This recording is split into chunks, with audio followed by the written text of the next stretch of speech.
तो पहले का सारांश ध्यान देना, यह बहुत बड़ा पूर्व पक्ष था, ननु अस्ति न विपक्षे। तो अभी जो पूर्व पक्ष आया था उसका ये कहना था कि इस मंत्र में 4 अन्यत्र शब्द हैं और 4 अन्यत्र शब्द, चारों अन्य शब्द एक अर्थ के बोधक हैं। किसके? हाँ, तो चारों से किसका बोध करा रहे हैं? उभय ब्रह्म का। उपाय का बोध नहीं होता है, यही शंका का सारांश था। ठीक है, क्योंकि सिद्धांती ने क्या माना था कि पहले के जो 2 अन्यत्र शब्द हैं वो किसका बोध करा रहे हैं? उपाय का। बाद के 2 अन्य शब्द उपाय का बोध करा रहे हैं। तो पूर्व पक्षी ने कहा कि यदि 2-4 शब्द सुनाई देते तब तो अलग अलग मान लेते, 2-4 शब्द सुनाई नहीं देते हैं, इसलिए वे सभी एक अर्थ के ही बोधक हैं, ऐसा कहा था। तो इस पर अब आ रहा है समाधान। अत्रुचिते, हम इसको देखते हैं। असौ देवदत्ताद उत्पन्न न भवति अपितु यज्ञ दत्तात्। असौ, यह देवदत्त से उत्पन्न नहीं है, या देवदत्त से उत्पन्न नहीं होता है, बल्कि देवदत्तात्, देवदत्तात् उत्पन्न भवति, ये समझ लेना है ना। यह देवदत्त से उत्पन्न नहीं होता है, अपितु यज्ञ दत्त से उत्पन्न होता है। ये प्रथम वाक्य समझ लिया। इति वाक्यम श्रुत्वा, इस वाक्य को सुनकर, देवदत्ताद अन्यम यम पश्यसि तम मे ब्रूहि, देवदत्त से अन्य जिसे जानते हो, देवदत्त से अन्य जिसे जानते हो उसे मुझे कहिए, उसे मुझे कहिए। इति प्रवृत्त से, इस प्रकार प्रवृत्त हुए या इस प्रकार आरंभ हुए। प्रतिवचन से लिखा है ना, पहला वाला हो गया वचन और दूसरा वाला क्या हो गया? प्रतिवचन। प्रतिवचन का अर्थ प्रश्न कर सकते हैं यहाँ पर। इस प्रकार आरंभ हुए प्रतिवचन का या प्रश्न का, ये प्रश्न किया गया। तो आप बताइए, जो प्रश्न है ना, देवदत्त से अन्य, देवदत्त से भिन्न जिसे जानते हो उसे मुझे कहिए। तो देवदत्त से भिन्न जिसे जानते हो उसे मुझे कहिए, तो किसको जानने के लिए प्रश्न किया जा रहा है? थोड़ा ये बता सकते हैं आप? यज्ञदत्त से उत्पन्न नहीं, जो पहला है ना, यह कोई सामने व्यक्ति है ना, यह देवदत्त से उत्पन्न नहीं हुआ है, अपितु यज्ञ दत्त से हुआ है। इस वाक्य को, हाँ, ऐसा वाक्य बोला गया। इस वाक्य को सुनकर के कोई ऐसा प्रतिवचन बोला गया कि देवदत्त से अन्य जिसे जानते हो उसे मुझे कहिए। तो इस प्रकार प्रवृत्त हुए या इस प्रकार आरंभ हुए प्रतिवचन का। तो यहाँ विचार करके हम देखते हैं कि क्या यहाँ पर ये यज्ञदत्त को पूछा जा रहा है? किसको पूछा जा रहा है? यज्ञदत्त को यहाँ पूछा जा रहा है, अथवा देवदत्त के पुत्र से अन्य को पूछा जा रहा है। देवदत्त के पुत्र से, देवदत्त के पुत्र से अन्य को, मतलब देवदत्त के पुत्र से अन्य नहीं, यज्ञदत्त को पूछा जा रहा है। यज्ञदत्त को, अच्छा, चलो अब लगाइए।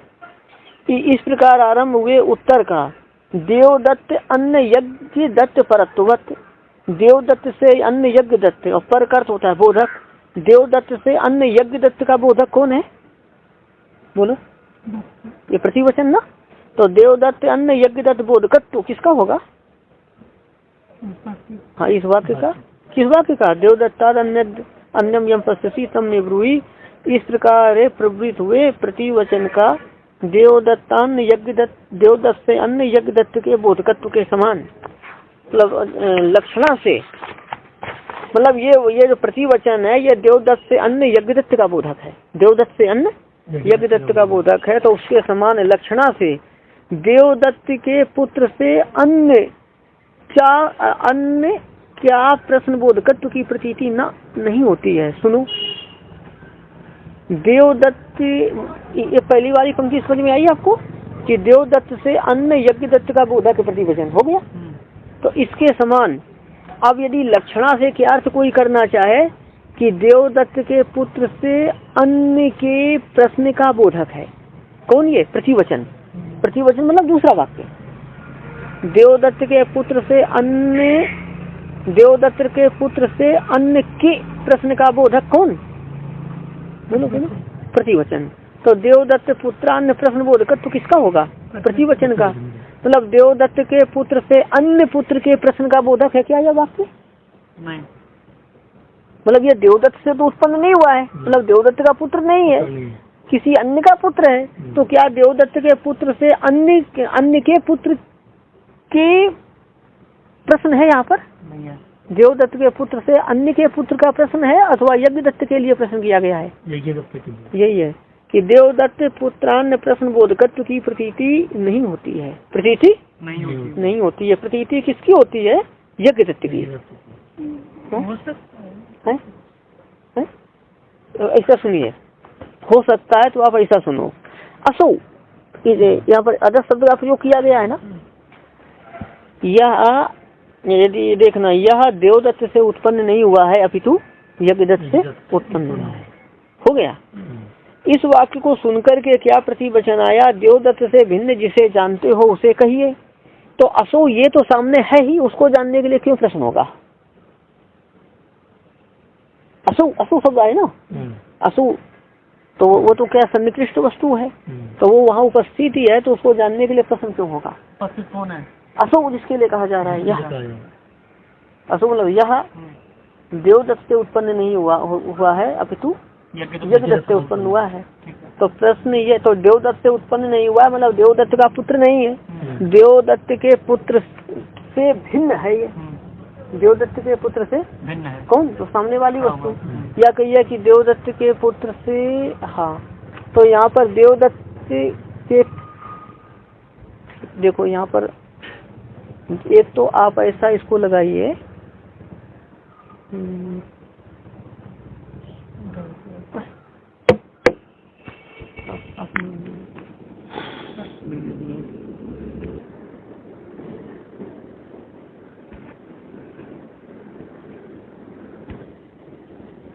देवदत्त से उत्पन्न नहीं होता, दो तरह से लगाता हूँ मैं। देवदत्त पुत्र अन्यत्व जो है ना, नहीं वो तो शक्ति वृत्ति से करने पर देवदत्त से अन्य हो गया, लक्षणा करने पर तो देवदत्त पुत्र से अन्य देवदत्त हो जाएगा। लक्षणा इतनी विपरीत नहीं की जाती है। नहीं, देवदत्त पुत्र अन्य तो लक्षणा किया है ना, विपरीत नहीं है।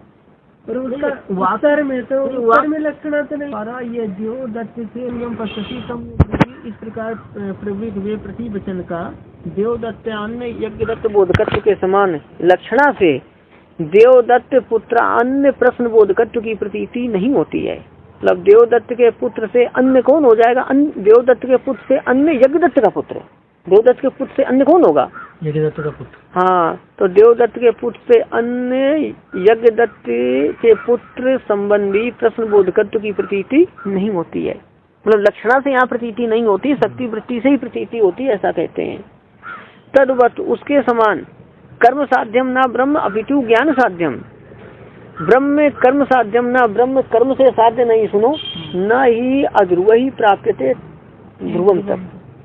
कि अध्रुव कौन होते हैं आपका? कर्म। अध्रुव कर्म के द्वारा नित्य परमात्मा को नहीं पा सकते हैं। अध्रुव कर्म मतलब कर्म, अध्रुव कौन होता है? कर्म। कर्म के द्वारा ब्रह्म को नहीं पा सकते हैं, तो कर्म साध्यम ना ब्रह्म कहा गया। कर्म साध्यम ना ब्रह्म किन शब्दों से कहा गया? न ही अध्रुव ही प्राप्यते ही ध्रुवम तत्। और अष्टादशोक्तम अवरम ये सुकर्म, वहाँ भी आया था ना कि कर्म रूप नौका संसार से पार जाने में समर्थ नहीं है, बल्कि यही लेना ठीक है, न ही अध्रुव ही प्राप्यते ध्रुवम तत्। अपितु ज्ञान साध्यम, वो ब्रह्म कैसा है? ज्ञान साध्य है, मतलब ज्ञान से प्राप्त है। ज्ञान साध्य कैसे कहा गया? ब्रह्म यज्ञम देवम, नहीं वो क्या था? अध्यात्म योगाधिगमेन देवम मत्वा, है ना? अध्यात्म योगाधिगमेन देवम मत्वा, देवता का साक्षात्कार करके। तो मतलब क्या है? वहाँ पर ज्ञान से साध्य कहा गया। किससे कहा गया? अच्छा, देवम इड्यम क्या था वहाँ पर? देवम इड्यम विदित्वा।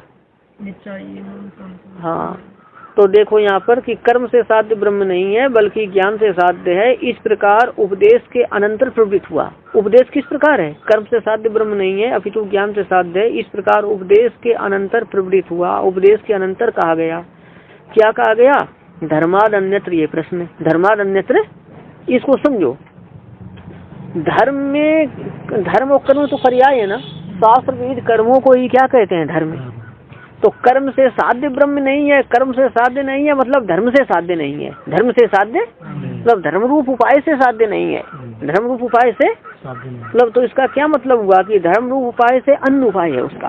धर्म रूप उपाय से अच्छा, फिर ध्यान देना, जो ज्ञान साध्यम कहा गया इसका मतलब क्या है? ज्ञान रूप उपाय से साध्य। ज्ञान रूप उपाय, और ज्ञान रूप उपाय से साध्य, ये हो गया। तो जब ज्ञान रूप उपाय से साध्य है तो फिर वो धर्म, तो ज्ञान रूप उपाय धर्म है कि धर्म से अन्य है? ज्ञान रूप उपाय से साध्य, तो फिर धर्माद अन्यत्र का क्या अर्थ हुआ? धर्म रूप उपाय से अन्य है कौन? ज्ञान। तो उपाय संबंधी प्रश्न बना। धर्माद अन्यत्र इस प्रकार, इस धर्माद अन्यत्र इस प्रश्न का धर्म विलक्षण ज्ञान रूप उपाय बोधकत्व ही युक्ति युक्त है। धर्म से विलक्षण क्या है बोलो? धर्माद अन्यत्र का अर्थ हो जाएगा कि धर्म से विलक्षण। धर्म से विलक्षण क्या होगा? ज्ञान रूप उपाय। क्या होगा? ज्ञान रूप उपाय। बताइए समझ में। तो ज्ञान रूप उपाय बोधकत्व ही उचित है। ज्ञान रूप उपाय बोधकत्व ही उचित है। किसका बोलो? इस प्रश्न का। धर्मादन्यत इस प्रश्न का। क्यों? धर्म से अन्य है। धर्म से अन्य मतलब धर्म से विलक्षण है। धर्म से विलक्षण क्या होगा? ज्ञान रूप उपाय। क्योंकि ज्ञान से साध्य कहा है तो ज्ञान रूप उपाय कहा गया है। और फिर कर्म साध्य नहीं है, मतलब धर्म साध्य नहीं है, पहले बता दिया। अच्छा, न तू करते किंतु।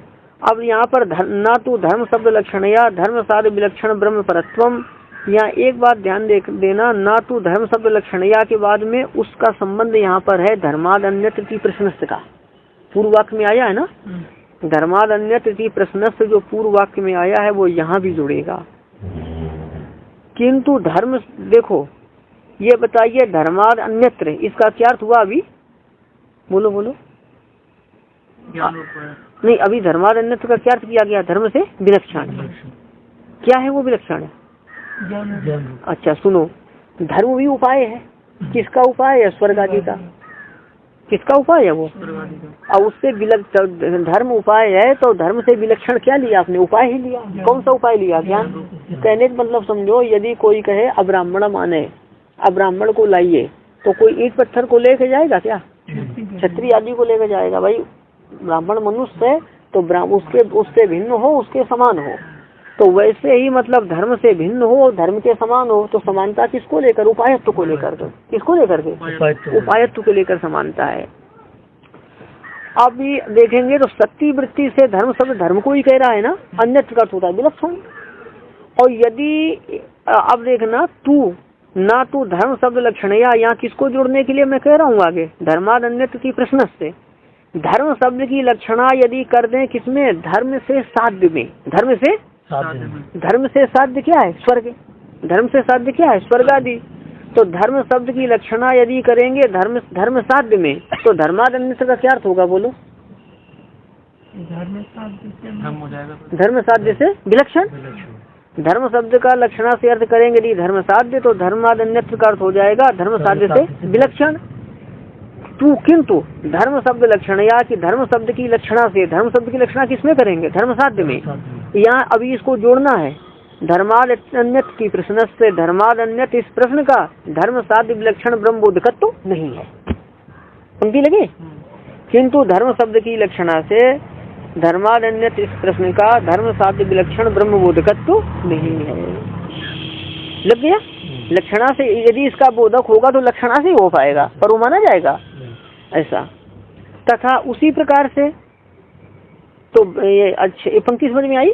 उसी प्रकार से अधर्माद अन्यत्र, तो यहाँ भी अधर्माद अन्यत्र का यहाँ पर भी कि अधर्म से अन्य है। पहले क्या बोला गया यहाँ पर कि कर्म से साध्य ब्रह्म नहीं है। कर्म दो प्रकार के, धर्म और अधर्म। तो अधर्म से साध्य क्या होता है? दुख नरक। तो ब्रह्म जो है वो अधर्म से साध्य क्या? तो अधर्म से अन्य है। नहीं ब्रह्म नहीं, वो उपाय ब्रह्म प्राप्ति का जो उपाय है तो वो क्या है? अधर्म होगा या अधर्म से भिन्न होगा? भिन्न होगा ना, क्योंकि कर्म साध्य ब्रह्म नहीं है। कर्म दो प्रकार के, धर्म और अधर्म। तो अधर्म से साध्य नहीं है, मतलब अधर्म रूप उपाय उसका नहीं है, अधर्म रूप उपाय से अन्य है। और ज्ञान साध्यम बोला है ना, तो ज्ञान उसका उपाय हुआ, और ज्ञान क्या है? अधर्म से अन्य है। उसी प्रकार अधर्माद अन्यत्र यहाँ पर भी एकार्थ बोध, यहाँ पर भी सामानाधिकरण के द्वारा मतलब एकार्थ बोधकत्व के द्वारा उपाय बोधकत्व ही निश्चित होता है। उपाय बोधकत्व कहाँ पर निश्चित होता है बोलो? अच्छा, उपाय बोधकत्व निश्चित होता है किसका यदि कहा जाए तो? अधर्माद अन्यत्र इस वाक्य का। किसका? हाँ, अधर्माद अन्यत्र इस वाक्य का, इस प्रश्न का लगाएंगे। उसी प्रकार से अधर्माद अन्यत्र यहाँ पर भी सामानाधिकरण होने से अधर्माद अन्यत्र इस वाक्य का उपाय बोधकत्व ही निश्चित होता है। लगा? जी। अच्छा, और यहाँ भी ऐसा नहीं करेंगे कि अधर्म की लक्षणा कर दें, अधर्म से साध्य में उससे विलक्षण वो नहीं करेंगे। अब देखना, कालत्रय से परिच्छिन्न, कालत्रय से परिच्छिन्न वस्तु से विलक्षण का वाचक। तो मतलब यह हुआ कि धर्मादन्यत्र अधर्मादन्यत्र इन दोनों के द्वारा उपाय संबंधी प्रश्न किया गया, उपाय पूछा गया है। और कालत्रय से परिच्छिन्न वस्तु से विलक्षण का वाचक, विलक्षण मतलब पहले जो है उपाय पूछा गया दो अन्यत्र शब्दों के द्वारा, और बाद में दो अन्यत्र शब्दों के द्वारा क्या पूछा गया? उपेय। तो जो उपेय है वो कालत्रय से परिच्छिन्न वस्तु है या कालत्रय परिच्छिन्न से विलक्षण वस्तु है? उपेय ब्रह्म विलक्षण। कालत्रय परिच्छिन्न तो घटादी वस्तुएं हैं, और कालत्रय परिच्छिन्न से विलक्षण कौन है? ब्रह्म। तो कालत्रय से परिच्छिन्न वस्तुओं से विलक्षण का कौन है? ब्रह्म। और विलक्षण का वाचक नहीं, विलक्षण का वाचक आगे के आए हुए दो अन्यत्र शब्द होने पर कालत्रय से परिच्छिन्न वस्तुओं के वाचक नहीं, कालत्रय परिच्छिन्न से विलक्षण वस्तु के वाचक। लग जाएगी बात? कालत्रय परिच्छिन्न से विलक्षण वस्तु ब्रह्म का वाचक आगे के दो अन्यत्र शब्द होने पर, ये लग जाएगा ब्रह्म के वाचक हैं। तो कालत्रय अपरिच्छिन्न, ये समझना, कालत्रय अपरिच्छिन्न, तो उनके द्वारा कालत्रय से अपरिच्छिन्न उपाय जो है कालत्रय से परिच्छिन्न होगा कि अपरिच्छिन्न होगा? परिच्छिन्न होगा ना। तो वही बताते हैं, कालत्रय से अपरिच्छिन्न उपाय का बोध होना संभव न होने से, कालत्रय से अपरिच्छिन्न उपाय का बोध होना संभव क्यों? काल तो वो जो उपाय कालत्रय से परिच्छिन्न नहीं है, तो अपरिच्छिन्न उपाय का बोध होगा? तो उपाय तो परिच्छिन्न नहीं है। कालत्रय से परिच्छिन्न उपाय का बोध होना संभव न होने से फिर क्या करना पड़ेगा? सामानाधिकरण का भंग करना पड़ेगा। सामानाधिकरण का मतलब ये है कि बाद वाले दो शब्द बाद वाले दो अन्यत्र शब्द पहले वाले दो अन्य शब्द को एकार्थ बोधक नहीं मान सकते हैं, सामानाधिकरण नहीं मान सकते हैं। क्यों? मतलब पहले जब माना, पहले ये निश्चय हो गया कि पहले वाले दो अन्यत्र शब्द किसको बोध करा रहे हैं? उपाय का।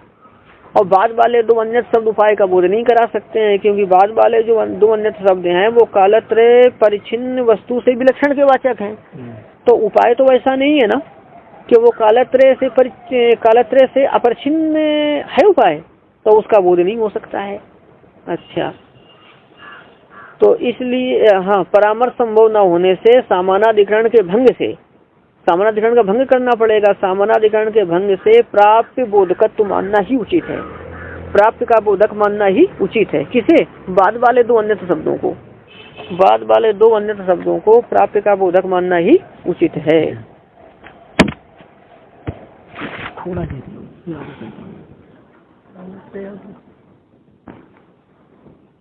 हाँ, कि वहाँ पर दो बार चा नहीं आया है, इसलिए चारों अन्यत्र शब्द एक अर्थ के बोधक होंगे।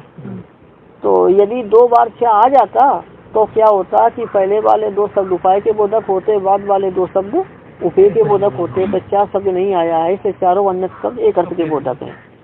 तो इसमें सिद्धांती का ये कहना है कि चा न होने पर सभी शब्द एक अर्थ के ही बोधक हो, ऐसा नियम नहीं है। चा न होने पर भी सभी शब्द एक ही अर्थ के बोधक हो, ऐसा कोई नियम नहीं है। जैसे देखना, नीलो दीर्घो रक्तो ह्रस्व कह, नील दीर्घ रक्त और ह्रस्व कौन है? अब सुनो यहाँ पर थोड़ा, नीलत और दीर्घत्व एक में रह सकता है। दीर्घ अर्थ होता है लंबा, बड़ा है ना, तो नीलत और दीर्घत्व एक में रह सकता है ना। अच्छा, अब नीलत और रक्तत्व एक में रह सकता है, और दीर्घत्व और ह्रस्वत्व एक में रह सकता है। तो देखो यहाँ पर कि देखना, चा तो यहाँ नहीं सुना गया है ना, लेकिन चारों शब्द एक ही अर्थ के बोधक होंगे। क्यों? नीलत और रक्तत्व एक में नहीं रह सकते, और दीर्घत्व और ह्रस्वत्व एक में नहीं रह सकते, तो चा न होने पर भी एक अर्थ के बोधक होंगे। अब स्थिति देखना, नीलत और दीर्घत्व एक में हो सकता है, और रक्तत्व और ह्रस्वत्व एक में हो सकता है। तो यहाँ भी बताइए, इस वाक्य के द्वारा दो अर्थों का बोध होगा कि एक अर्थ का बोध होगा? मतलब चा न होने पर भी एक अर्थ के ही बोधक शब्द हो, ऐसा तो नहीं देखा जाता। नीलो दीर्घो रक्तो ह्रस्व कहा इति उक्ते, ऐसा कहने पर नील और दीर्घ पद में विरोध न होने से, नील और दीर्घ पद में विरोध न होने से सामनाधिकरण सिद्ध है। लग गया। और रक्त ह्रस्वयोश्च नील और दीर्घ पद का विरोध न होने से, मतलब नील और दीर्घ पद के, ठीक है, नील और दीर्घ के पद का विरोध न होने से उन दोनों का एकार्थ बोधकत्व सिद्ध है। रक्त ह्रस्वयोश्च, और कहते हैं यहाँ पर रक्त और चा रक्त ह्रस्वयो तथा रक्त और ह्रस्व का परस्पर विरोध न होने से, रक्त और ह्रस्व का परस्पर में विरोध न होने से उनका भी एकार्थ बोधकत्व सिद्ध है। रक्त ह्रस्वयोश्च का अर्थ कर लेना रक्त ह्रस्व पदयो, क्या अर्थ कर लेंगे? हाँ, रक्त और ह्रस्व पदों का परस्पर में विरोध न होने से उनका भी एकार्थ बोधकत्व सिद्ध होता है। किंतु जो पूर्व पक्षी ने कहा था कि चा शब्द का अभाव होने पर क्या हो जाएगा? सामानाधिकरण। किंतु चा शब्द का अभाव होने पर भी चतुर नाम सामानाधिकरणम न दृष्टम, किंतु चा शब्द का अभाव होने पर भी चारों शब्दों का एकार्थ बोधकत्व नहीं देखा जाता है। तो चा का अभाव होने पर भी एकार्थ बोधकत्व देखा गया क्या? जैसे यहाँ नहीं देखा जाता है वैसे अन्य धर्माद में भी नहीं देखा जाएगा। वहाँ भी भिन्न अर्थ के बोधक हो जाएंगे, दो अन्य उपाय के बोधक, दो अन्य उपाय के बोधक। अपितु करते बल्कि पुरुष द्वय प्रश्न परत्व में हो। अपितु ये जो वाक्य है ना,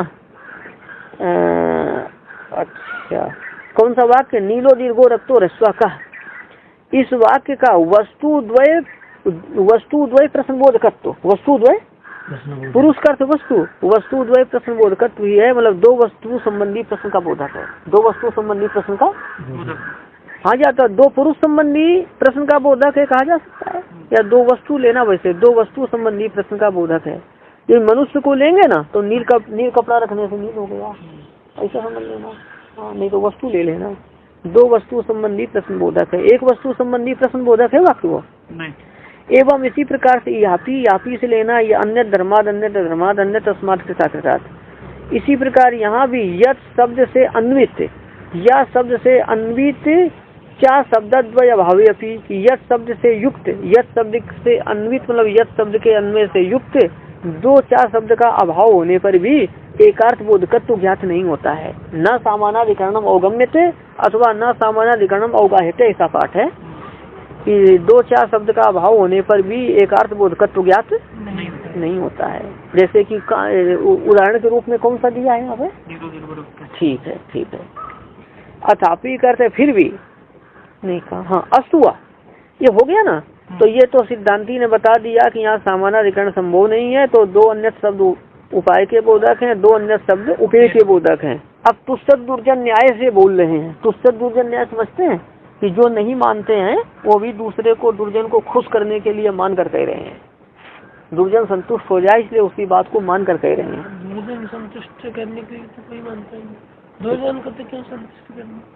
मतलब कहने का मतलब है कि वो जैसा पूर्व पक्षी कह रहा है वैसा मान करके भी तीनों का प्रश्न होगा, वैसा सामानाधिकरण मान करके भी तीनों का प्रश्न मानना पड़ेगा। पूर्व पक्षी का तो तब माना जाएगा कि खुद का कोई आंसर कुछ करना है। चलिए नहीं, पहले अपना आंसर है फिर वैसा मान करके भी सिद्ध करेंगे। अस्तु व करते हुआ अथवा भवदुक्त रीत्या सामानाधिकरणम, अथवा आपके द्वारा कही रीति से सामानाधिकरण हो, आपकी कही रीति से सामानाधिकरण हो, मतलब एकार्थ बोधकत्व हो। अथापि फिर भी, पाठ देखो, प्रश्न प्रतिवचन यो हो, प्रश्न और उत्तर का,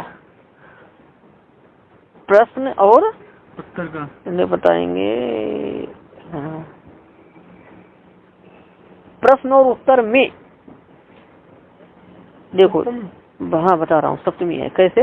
द्वितीय व्याख्यायाम उपे प्रश्ने उपेत्री अंतर्भाववत, जो व्यासार्य की द्वितीय व्याख्या थी ना, तो द्वितीय व्याख्या में उपे के अंतर्गत क्या किसको माना उन्होंने? उपेता को। कि द्वितीय व्याख्या में जिस प्रकार उपे के प्रश्न में उपेता का अंतर्भाव माना गया है, उपे के प्रश्न में, तो उसी प्रकार उपास्यस्यपि अंतर्भूतत्वात्, कि उपास्य का भी अंतर्भूतत्व है, मतलब उपास्य भी अंतर्भूत है। नहीं उपाय से कि उपाय का भी अंतर्भूतत्व अथवा उपाय भी अंतर्भूत है। किसमें? नहीं, प्रश्न प्रतिवचन में। फिर भी प्रश्नोत्तर में क्या कहेंगे? प्रश्नोत्तर में तो ऐसा लगाना, फिर भी प्रश्नोत्तर में ऐसा लगाना। फिर भी जिस प्रकार द्वितीय व्याख्या में उपे के प्रश्न में उपेता का अंतर्भाव है, उसी प्रकार प्रश्नोत्तर में उपाय का भी अंतर्भाव है। तो यह प्रश्नोत्तर में उपाय भी अंतर्भूत है, प्रश्न और उत्तर में उपाय भी अंतर्भूत है। मतलब प्रश्न और उत्तर जैसे उपेय और उपेता संबंधी है, वैसे ही उपाय संबंधी भी प्रश्न है। उपाय संबंधी भी हम जो है उपाय सपी अंतर्भूतत्वात् उपाय का भी अंतर्भूतत्व है या उपाय भी अंतर्भूत है। तो किसमें अंतर्भूत हम बता रहे हैं? प्रश्नोत्तर में। फिर भी जिस प्रकार द्वितीय व्याख्या में उपेय के प्रश्न में उपेता का अंतर्भाव माना गया है, उसी प्रकार प्रश्न और उत्तर में उपाय का भी अंतर्भूतत्व है या उपाय भी अंतर्भूत है। हमने ऐसा कहा है ना, लेकिन थोड़ा दूसरे तरीके से लगा के चलो।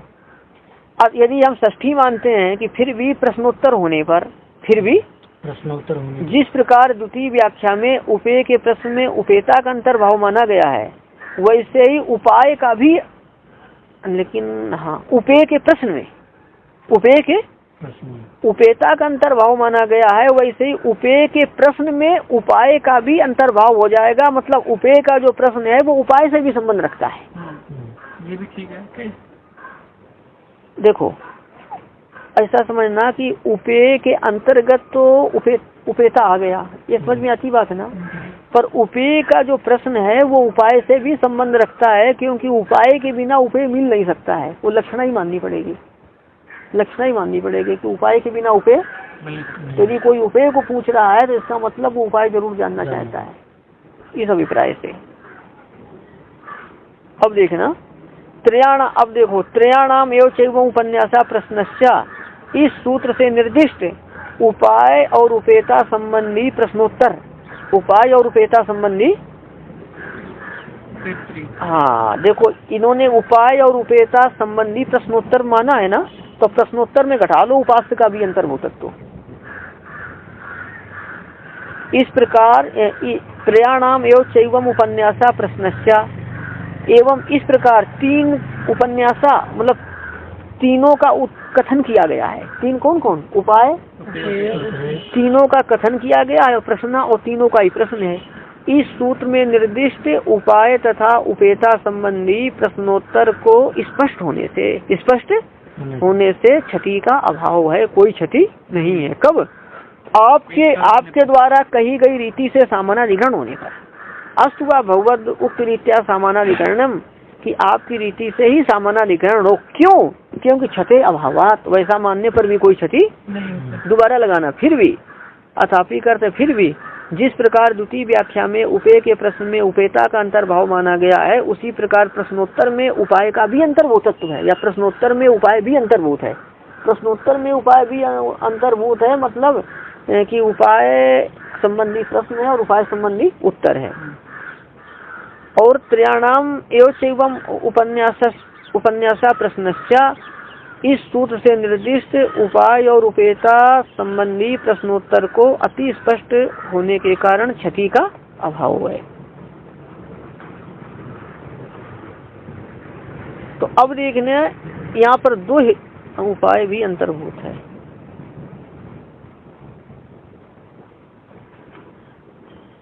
तत्ते पदम संग्रहण ब्रवीमि, तेरे लिए उस पद को संक्षेप से कहूंगा। इति पद शब्दित प्राप्यस्यो, इस प्रकार पद शब्द से कहा गया प्राप्त। तत्ते पदम संग्रहण ब्रवीमि, तेरे लिए उस पद को संक्षेप से कहता हूँ। उस पद का अर्थ है प्राप्त, उस प्राप्त को संक्षेप से कहता हूँ। इस प्रकार पद शब्दित का अर्थ है पद शब्द से कहा गया कौन? प्राप्त। पद शब्द से कहे गए प्राप्त का ही प्रतिवचन से प्रतिपाद्यत्व होने से, प्रतिवचन किसका? यमराज का। तो यमराज ने तत्ते पदम संग्रहण ब्रवीमि ऐसा कहा गया है, ऐसा कहा है। इस प्रकार पद शब्द से कहे गए प्राप्त का ही प्रतिवचन से प्रतिपाद्यत्व होने से, ध्यान देना प्रतिवचन के द्वारा प्रतिपाद्य क्या है? प्रतिवचन धर्मराज का, और उसके द्वारा प्रतिपाद्य कौन है? पद शब्द से कहा गया प्राप्त। प्रतिवचन से प्रतिपाद्य कौन है? पद शब्द से कहा गया प्राप्त। तो पद शब्द से कहे गए प्राप्त का ही प्रतिवचन प्राप्त के ही प्रतिवचन प्रतिपाद्यत्व की स्पष्ट प्रतीति होने से, मतलब स्पष्ट प्रतीति किसकी हो रही है? कि प्राप्त की। प्राप्त के प्रतिवचन प्रतिपाद्य, तो चलो प्रतिवचन के द्वारा प्रतिपाद्य प्राप्त है, यही स्पष्ट प्रतीत होता है। तो इसका मतलब है कि मुख्य रूप से किसका उत्तर दिया गया? प्राप्त का। मुख्य रूप से किसका उत्तर दिया गया? हाँ, अच्छा। इति अलम प्रसक्त्या अनुप्रसक्त्या, इस प्रकार बहुत विस्तार नहीं करते हैं, प्रकृतम अनुसरामा प्रसंग पर आते हैं। एक थोड़ा सा और देख लो यहाँ पर, यहाँ जो पूछ लो, कल से पाठ की स्पीड बढ़ाऊंगा मैं। वह मतलब अथवा आपके द्वारा प्रतिपादित रीति से सामानाधिकरण हो, फिर भी जिस प्रकार व्यासार्य के द्वितीय व्याख्यान में उपेय के प्रश्न में उपेता का अंतर्भाव माना गया है, उसी प्रकार प्रश्नोत्तर में उपाय का भी अंतर्भूतत्व है। मतलब प्रश्नोत्तर में उपाय का भी अंतर्भूतत्व है, मतलब जिस प्रकार उपेय और उपेता संबंधी प्रश्न है, उसी प्रकार उपाय संबंधी भी प्रश्न है, यह अर्थ होगा। अब देखिए यहाँ पर कि फिर भी द्वितीय व्याख्या में उपेय के प्रश्न में उपेता के अंतर्भाव के समान प्रश्नोत्तर में उपाय भी अंतर्भूत होने से, प्रश्नोत्तर में उपाय भी अंतर्भूत होने से, और त्रयाणाम एवं चैवं उपन्यासा प्रश्नश्चा, इस सूत्र में निर्दिष्ट उपाय और उपेता संबंधी प्रश्नोत्तर को अत्यंत स्पष्ट होने से, उपाय और उपेता संबंधी प्रश्नोत्तर को अत्यंत स्पष्ट होने के कारण क्षति का अभाव होने से, अत्यंत स्पष्ट होने के कारण कोई क्षति नहीं है, क्षति का अभाव होने से तत्ते पदम संग्रहण ब्रवीमी, इस प्रकार पद शब्द से कहे गए प्राप्त का ही प्रतिवचन से प्रतिपाद्यत्व की स्पष्ट प्रतीति होने से, या स्पष्ट प्रतीति क्योंकि लगेगा, सामानाधिकरण नहीं है, क्योंकि जितने पंचमेंट हैं सब उसमें हेतु हैं, ठीक है। हाँ, इति अलम प्रसक्त्या अनुप्रसक्त्या की विस्तार से रहने दो, प्रसक्त्या अनुप्रसक्त्या को टिप्पणी में देखो, इसमें मेलुकोटे की, प्रसंगात आगत विषयस्य किंचित वर्णनम प्रसक्ता अनुप्रसक्ति, प्रसंग से आए हुए विषय का कुछ वर्णन करना क्या कहते हैं? प्रसक्ता अनुप्रसक्ति। प्रसंग से जो विषय आ रहा है उसका कुछ वर्णन करेंगे तो प्रसक्ता अनुप्रसक्ति तो बनी रहेगी लगातार। तो कहते हैं इसका इस प्रकार हम विस्तार से विराम देते हैं। प्रकृतम अनुसरामा स्पष्ट प्रतीति होती है, नहीं स्पष्ट प्रतीति उसकी है, लेकिन उसमें तीनों है, ये मतलब है। तीनों में इसमें जो पहले जो उन्होंने तीनों का प्रतिपादन है, मतलब सामानाधिकरण मान करके भी तीनों का प्रतिपादन है। ये जो है तुझसे दुर्जन्य से कहा गया नहीं, ये मतलब है। मतलब ये प्राप्त का ही प्रतिवचन के द्वारा प्राप्त के ही प्रतिवचन प्रतिपाद्यत्व की स्पष्ट प्रतीति होने से होती स्पष्ट प्रतीति, इसलिए एक अर्थबोध कर तो मान लो, फिर भी उसमें तीनों है, ये मतलब है दोनों सब कुछ। ओम पूर्णमदः पूर्णमिदं पूर्णात् पूर्णमुदच्यते।